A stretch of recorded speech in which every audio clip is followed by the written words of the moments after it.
샬롬 샬롬 샬롬 샬롬. 하나님 사랑합니다. 여러분 주 안에서 사랑합니다. 출애굽기 20장 말씀이죠.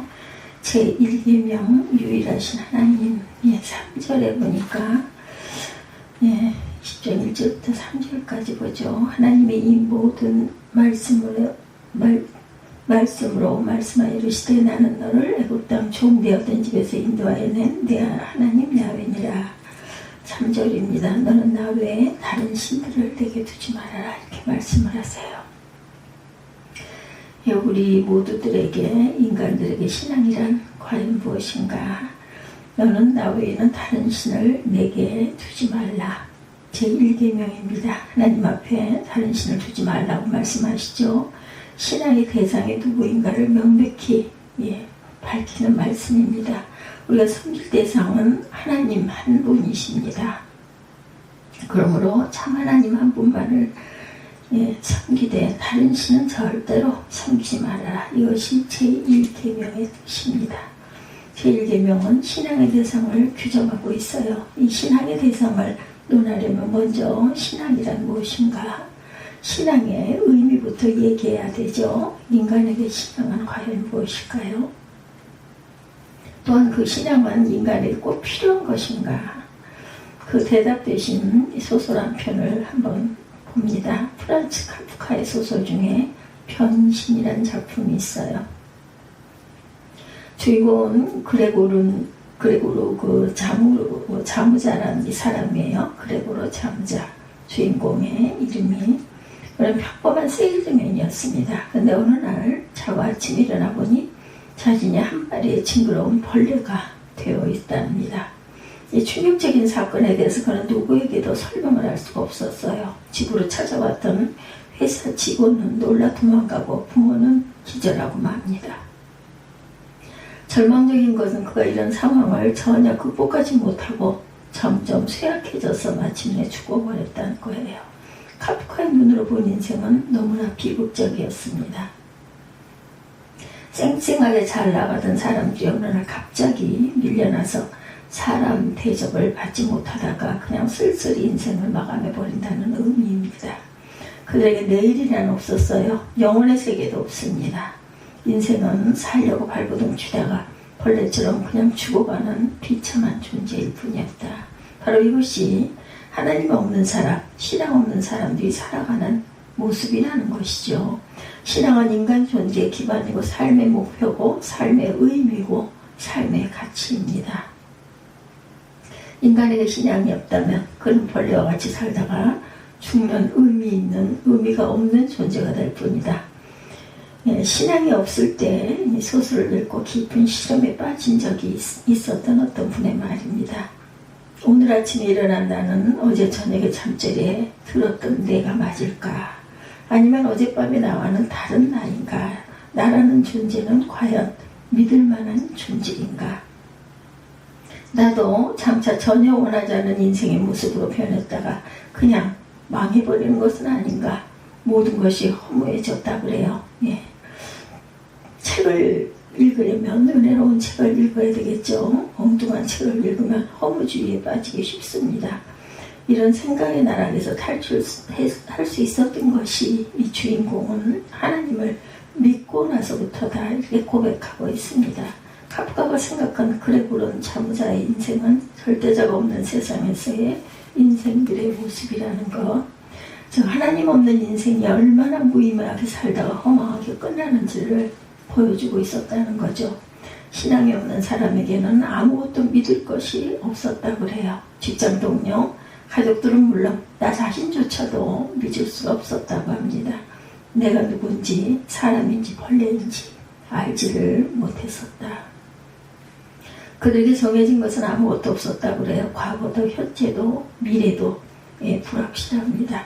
그저 살려고 애쓰다가 버림받고 죽어가는 것이 전부다. 저는 아주 어린 날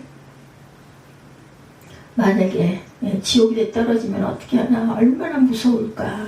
내가 정말 없다면 없어져 버린다면 얼마나 두려울까. 저는 이런 생각을 했었습니다. 신앙이란 내 모든 인생을 절대자이신 하나님께 맡기고 의탁하는 것이죠. 하나님은 모든 인간에게 유일한 존재의 기반이기도 합니다. 인생은 이 세상에서 태어나고 자라고 늙고 죽어갑니다. 그러나 결코 그것이 전부가 아니라는 것이죠. 영원한 삶이 있고 인생 스스로 그런 능력이 있다는 것이 아니라 오직 절대자이신 하나님을 믿고 의지할 때 하나님께서 인간에게 그런 삶을 주신다라는 뜻이 됩니다. 인생이 하나님을 믿고 의지하는 것, 그래서 영원한 삶을 누리는 것, 그것이 바로 신앙이다. 그런 의미에서 본다면 하나님을 믿는 신앙은 인간에게 유일한 축복입니다. 하나님은 아브라함에게 복의 근원이 되라고 하셨어요. 네, 과연 복이란 무엇일까? 높은 사람 되는 것이 복일까? 많이 배우는 것이 복일까? 좋은 집에 사는 것이 복일까? 배가 부른 것이 복일까? 좋은 옷을 입고 즐기는 것이 복일까? 자손이 많아지는 것이 복일까? 부동산을 많이 얻는 것일까? 육체의 건강일까? 물론 그런 것들도 복의 한 부분이 되기도 하죠. 그러나 본질적인 복은 아닙니다. 인생의 가장 중요한 복은 하나님을 믿고 사는 것이 복이다. 하나님을 믿는 사람은 인생이 누군지, 어디서 왔는지, 왜 사는지 분명히 알게 되죠. 그러므로 인생의 불확실성에서 오는 두려움이나 불안이 없어집니다. 하나님을 믿고 의지하고 사는 건 그것이 인생의 최고의 복이 됩니다. 하나님께 함께 사는 것을 성경은 영생이다 이렇게 말합니다. 반대로 하나님께 단절된 곳에 사는 것은 지옥 혹은 영적 사망이다. 제1계명의 목적과 영생과 천국입니다. 성경에 나타난 인류의 역사는 하나님을 향한 신앙과 불신앙 사이의 반복적인 역사이고, 하나님은 인간들을 부르셔서 하나님 품에서 동거하도록 하셨습니다.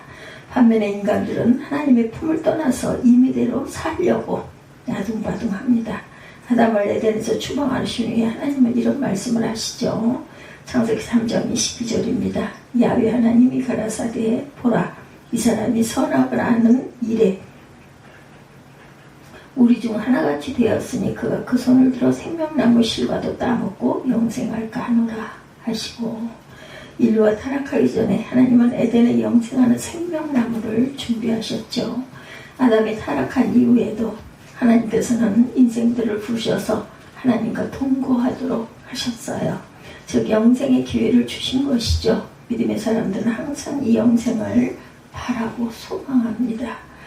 21장 33절에 보면, 창세기 21장 33절, 아브라함은 부엘세바에 에슬나무를 심고 거기서 영생하시는 하나님 야훼 이름을 불렀다 이렇게 증거합니다. 시편 133편 1절과 3절입니다. 형제가 연합하여 동거하며 어찌 그리 아름다운 곳, 헐몬의 이슬이 시온의 산들에 내린 같도다. 여기서 야훼께서 복을 명하셨나니 곧 영생이로다. 영생은 하나님의 동거예요. 이 영생은 오직 하나님을 믿음으로 있습니다. 하나님의 세상을 이처럼 사랑하사 독생자를 주셨으니 이는 저를 믿는 자마다 멸망치 않고 영생을 얻게 하려 하심이라. 영생은 곧 유일하신 참 하나님과 그의 보내신 자 그리스도를 아는 것이라고 요한복음 17장 3절에도 증거합니다. 신앙은 인간에게 가장 넓고 큰 축복의 공간을 제공하세요. 좀 어려운 말일까 쉽게 생각해 봅니다. 하나님을 믿지 않는 사람에게는 이 세상에 살아갈 만한 공간이 별로 없습니다. 카프카의 소설처럼 인생은 답답한 방에 갇혀있는 벌레와 같다. 그러나 하나님을 믿는 사람은 그렇지 않죠. 하늘과 땅과 거기에 거하는 모든 것이 다 우리의 삶의 무대가 됩니다. 누구의 이름으로 등기가 되었든지 그다지 중요한 것이 아니에요. 모든 것이 다 하나님의 소유죠. 하늘의 구름도 신선한 공기도 산천초목과 흐르는 강물이 전부 다 하나님의 소유입니다.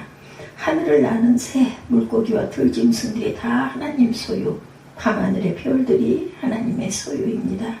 그뿐만이 아니죠. 영적인 세계는 더 무한대입니다. 주님은 우리에게 이런 말씀을 하시죠.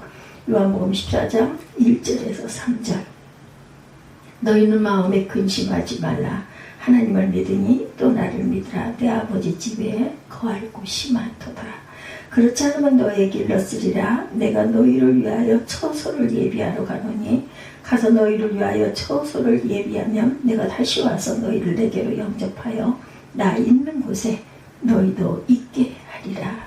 하나님을 믿는 사람은 무한대 삶의 공간을 소유합니다. 시간적으로 영원한 삶을 누리죠. 영생이죠. 공간적으로는 무한한 삶을 보장을 받습니다. 현세와 내세의 풍성한 삶, 즉 우리가 하나님을 믿는 것은 그만큼 모든 삶을 풍성하게 한다. 이런 의미로 본다면 신앙은 곧 인생에게 유일한 복이 됩니다. 하나님은 유일무이하시죠. 그러면 이제 제1계명의 의미를 한번 생각해 봅니다. 제1계명은 신앙의 대상인 하나님은 유일하신 분이심을 알려줍니다. 하나님은 전 우주에 단 한 분밖에 계시지 않아요. 도대체 하나님 외의 신이란 일컬을 수 있는 존재가 없습니다. 그러므로 우리는 먼저 유일하신 하나님을 마음으로 인정하고 믿어야겠다. 세상 사람들이 가지고 있는 신에 대한 생각은 크게 세 가지가 됩니다. 첫째는 무신론입니다. 하나님이든 신이든 존재하지 않는다, 이런 생각이죠. 세상은 그저 저절로 생겨나서 우연히 존재하는 것이 아무 원인도 없다는 생각입니다. 무신론자들은 신을 믿지 않습니다. 그렇다고 아무것도 믿지 않는 것은 아니에요. 그들도 믿는 것이 있어요. 자기 자신을 믿죠. 제 돌아가신 삼촌이 늘 농담으로 그런 말씀하셨어요.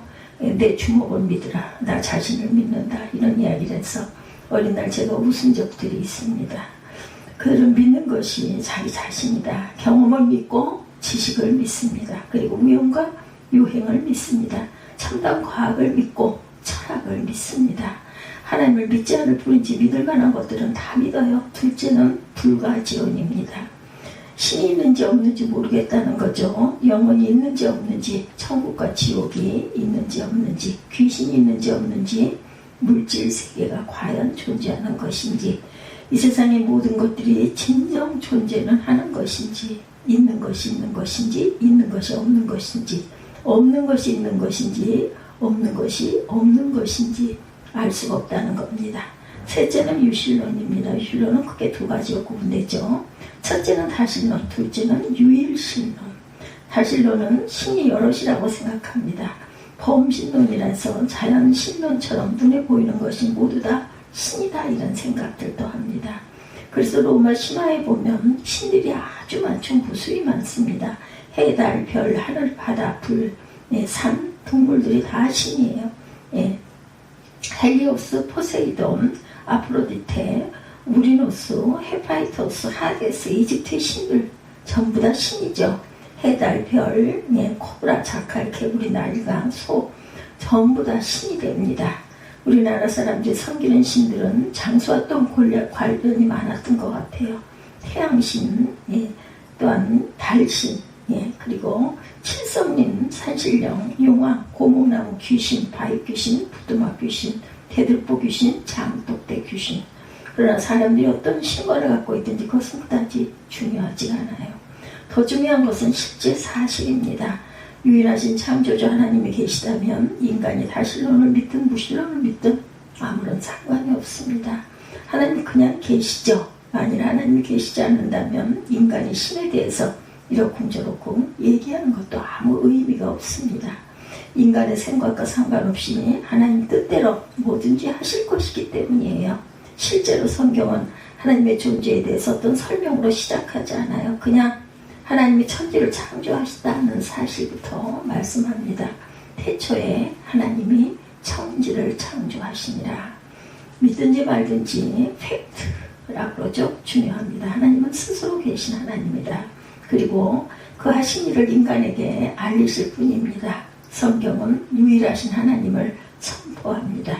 고린도전서 8장 5, 6절에 보면 비록 하늘에나 땅에나 신이라 칭하는 자가 있어 많은 신과 많은 주가 있으니 그러니 우리에게는 한 하나님 곧 아버지가 계시니 만물이 그에게서 나고 우리도 그를 위하여 또한 한 주 예수 그리스도께서 계시니 만물이 그로 말미암고 우리도 그로 말미암아 있느니라, 이렇게 말씀합니다. 이스라엘 왕인 야훼, 이스라엘의 구속사인 만군의 야훼가 말하노니 나는 처음이요 마지막이라 나 외에 다른 신이 없느니라. 이사야 44장 6절입니다. 우리가 믿는 하나님은 과연 어떤 분인가? 사도신경에 보면 우리가 믿는 하나님에 대해서 말씀하죠. 전능하사 천지를 만드신 하나님 아버지를 내가 믿사오며 그 아들 예수 그리스도를 믿사오니, 첫째로 우리가 믿는 하나님은 전능하신 하나님이세요. 세상 사람들이 믿는 신처럼 어디에 갇혀 있거나 속임을 당하는 무능한 신이 아니라, 둘째로 우리가 믿는 하나님은 창조주 하나님이다. 천지 만물을 지으시고 만물을 뜻대로 움직이고 계시는 분이다. 자연 만물은 물론 인간의 역사 또한 주관하시는 하나님, 현재도 다스리시고 장차 인류를 심판하실 하나님이다. 셋째로 우리가 믿는 하나님은 예수를 구주로 보내신 구원의 하나님이십니다. 죄인들이 믿도록 내버려 두지 않으시고 구주를 보내셔서 자녀로 구원하시는 하나님이다. 이런 하나님은 우주 가운데 오직 한 분밖에 없습니다. 우리는 이 유일하신 참 하나님을 믿고 갑니다. 그들 사이에 계신 이스라엘 하나님 만군의 야훼여, 주는 천하 만국의 유일하신 하나님이시라. 주께서 천지를 조성하셨나이다. 이사야 37장 10절 16절입니다. 마가복음 12장 29절에도 예수께서 대답하시되 첫째는 이것이니 이스라엘아 들으라. 주 곧 우리 하나님은 유일한 주시라. 영생은 곧 유일하신 참 하나님과 그의 보내신 자 예수 그리스도를 아는 것이니라. 요한복음 17장 3절입니다. 디모데전서 2장 5절에도 하나님은 한 분이시오 또 하나님과 사람 사이에 중보도 한 분이시니 곧 사람이신 그리스도 예수라, 이렇게 말씀합니다. 예. 기약이 이르면 하나님이 그의 나타내심을 보이시리니 하나님은 복되셔서 홀로 한 분이신 능하신 자이며 만왕의 왕이시며 만주의 주시오 오직 그에게만 죽지 아니함 믿고 가까이 가지 못할 빛에 거하시고 아무 사람도 보지 못하였고 또 볼 수 없는 자신이 그렇게 존귀와 영광과 능력을 돌릴지어다. 아멘. 디모데전서 6장 15, 6절이죠. 하나님이 한 분이시기 때문에 우주의 질서 또한 하나입니다. 지구의 자연 법칙과 화성의 자연 법칙이 다르지 않아요. 하나님의 한 분이시기 때문에 동물계나 식물계나 모든 생태계가 하나님의 질서와 조화 속에 존재합니다. 하나님의 한 분이시기 때문에 인류의 역사도 하나이고 온 우주는 한 하나님의 창조와 하나님의 섭리 속에서 하나님의 질서 속에 존재한다. 다른 신을 섬기지 말라고 하시죠. 마지막으로 이 계명과 관련해 우리가 할 일이 두 가지가 있어요. 첫째는 유일하신 하나님을 적극적으로 믿고 경배해라. 하나님의 한 분이심을 알았다면 그 다음은 믿고 경배하는 일이다. 히브리서 11장 6절이죠. 경배자에게 중요한 것은 믿음이에요. 믿음이 없이는 하나님을 기쁘시게 못하나니 하나님께 나아가는 자는 반드시 그가 계신 것과 또한 그가 자기를 찾는 자들에게 상 주시는 이심을 믿어야 할지니라. 믿음은 아는 것과는 다릅니다. 세상에는 성경을 잘 아는 사람들이 아주 많습니다. 그러나 알면서도 믿지 않는 사람들이 또한 많아요. 바리새인이나 서기관들은 누구보다 율법을 잘 알았죠. 그들은 메시아가 나타나야 된다는 것도 알았습니다. 다윗의 자손에게는 메시아가 나온다는 사실도 압니다. 그러나 막상 예수가 나타나셨을 때는 믿지 않았어요. 오늘날에도 마찬가지죠. 미션 스쿨을 다니면서 성경을 좀 배운 사람들, 글을 쓰기 위해서 성경을 읽은 사람들, 심지어는 신학교에서 신학을 하기 위해 성경을 연구하는 사람들 중에도 하나님을 믿지 않는 사람들이 많다고 합니다. 어떤 신학자들은 성경의 기적들을 모조리 신하다 이렇게 해석을 하기도 해요. 창조도 신하고 출애굽도 신하고 예수님이 무리를 걸으신 것도 병자를 고치신 것도 다 신하고 심지어는 예수님의 부활까지도 기절했다가 깨어난 사건으로 해석을 하기도 한다고 그러죠. 믿어지지 않는다면 그냥 믿어지지 않는다고 할 일이지 자기가 믿지 않는다고 신하라고 생각해서는 안 되겠죠. 아는 것과 믿는 것은 별개입니다. 유무리는 성경 읽는 것을 좋아합니다. 성경을 읽어서 안다면 그 다음으로 중요한 것은 믿는 일이죠. 그 성경을 믿느냐 믿지 않느냐. 아무리 성경을 많이 읽어도 믿지 않으면 아무 소용이 없습니다. 1000만 마디를 읽어도 믿지 않는다면 단 몇 마디 성경을 알면서 읽는 사람만도 못합니다. 그 극단적인 예가 바로 예수님 우편에서 십자가에 매달려 있던 강도죠. 그는 전에 성경을 배운 적이 없어요. 모세의 율법, 산상수훈, 성경 공부를 한 적이 없고 읽어본 적도 없습니다. 그런데 그는 십자가에 매달리신 예수님의 구주이심을 믿었어요. 그것으로 족하죠. 그가 삼위일체 교리를 몰랐다든지 아직 부활을 보지 못했기 때문에 부활 교리를 잘 모른다는 것은 문제가 되지 않습니다. 중요한 것은 그가 자신에게 알려진 진리를 전적으로 믿었다는 것이죠. 우리는 먼저 유일하신 창조주 하나님을 믿어야 합니다. 그리고 경배 생활 또한 해야 합니다. 믿는 사람들은 항상 경배 생활을 합니다. 정기적으로 정해진 공예배에 참석합니다. 주의를 지킵니다. 매주 하나님 앞에 나와 예배를 드립니다. 뿐만 아니라 가정에서든지 직장에서든지 하나님을 경배하죠. 인생의 모든 순간마다 자신의 삶을 하나님께 아뢰고 도움을 요청합니다. 기쁜 일이 있으면 감사하고 힘든 일이 있으면 기도합니다. 하나님을 믿고 경배하는 생활 잊지 마시기 바랍니다. 우리의 첫 번째 계명, 둘째로 우리가 최소한 절대로 하지 말아야 할 일이 있죠. 제1계명 절대로 금하는 것들이 있습니다. 다른 신을 섬기지 말라. 다른 신이 있다는 얘기가 아니라 다른 신이 없기 때문에 유일하신 하나님만 섬기라는 것이죠. 우리는 하늘이 무너져도 다른 신을 섬기지 말아야 합니다. 만일 하나님 외에 다른 신을 섬긴다면 하나님의 무서운 심판을 각오해야 할 것이다. 출애굽기 23장 13절이죠. 내가 네게 이런 모든 일을 삼가 지키고 다른 신들의 이름을 부르지도 말며 내 입에서 들리게도 말지니라. 그런즉 너는 오늘날 상천하지에 오직 야훼는 하나님이시고 다른 신이 없는 줄을 알아 명심하라. 신명기 4장 39절이죠. 출애굽기 22장 20절입니다. 야훼 외에 다른 신에게 희생을 드리는 자는 멸할지니라. 너는 다른 신에게 절하지 말라. 야훼는 질투하시는 하나님이시니라. 출애굽기 34장 14절입니다. 내가 만일 내 하나님 야훼를 잊어버리고 다른 신을 쫓아 그들을 섬기고 그들에게 절하면 내가 너에게 증거하노니 너희가 점령히 멸망할 것이라. 신명기 8장 19절입니다. 너희 중 어떤 잡류가 일어나 그 성을 거민을 유혹하여 이르기를 너희가 알지 못하던 다른 신들을 우리가 가서 섬기자 한다 하거든. 너는 자세히 묻고 살펴보아서 이런 가증한 일에 참 사실로 너희 중에 있으면 너는 마땅히 그 성을 거민을 칼날로 죽이고 그 성과 그 중에 거하는 모든 것과 그 생축을 칼날로 진멸하고 또 그 속에 빼앗아 얻은 물건을 다 거리에 모아놓고 성읍과 탈취물 전부를 불살라 내 하나님 야훼께 드릴지니 그 성은 영영이 무더기가 되어 다시는 건축됨이 없을 것이라. 신명기 13장 13절에 16절입니다. 정말 복된 인생 되시기를 바란다면 절대로 다른 신을 섬기지 말아야 할 것이다. 정말 복된 가문이 되고 싶다면 다른 신을 섬기는 가정이 되지 말아야 합니다.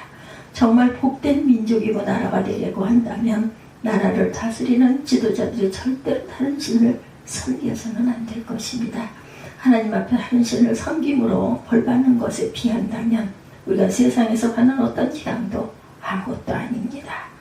정말 하나님이 두려운 분인 줄 아시기 바랍니다. 그리고 하나님이 금하신 첫 번째 계명을 절대로 위반하지 말고 이 계명을 지키기 위해 초대교인들은 로마 황제 숭배를 거부하다가 화형을 당했다고 그러죠. 사자밥이 되기도 하고 격투기의 제물이 되기도 했습니다. 바로 이 계명을 지키기 위해서 일제시대 우리 선진들은 신사 참배를 거부하다가 순교의 길을 갔습니다. 유일하신 하나님을 믿는 사람들은 하나님을 경배하되 절대로 다른 신은 인정하지도 말고 경배하지도 않았어요. 우리가 믿는 하나님은 유일하신 창조주. 그러므로 첫째는 우리는 그분을 믿고 날마다 때마다 경배해야 합니다. 둘째로 하나님 이외의 어떤 대상도 신으로 인정하거나 섬기지 말자. 그것이 인간된 우리의 책임이고 그래야 축복을 받는다라는 거, 영원한 세계를 바라볼 수 있다는 것을 잊지 않는 저와 여러분들이 되시기를 주님의 이름으로 축복합니다. 너는 나 외에 다른 신을 내게 두지 말지니라. 아멘.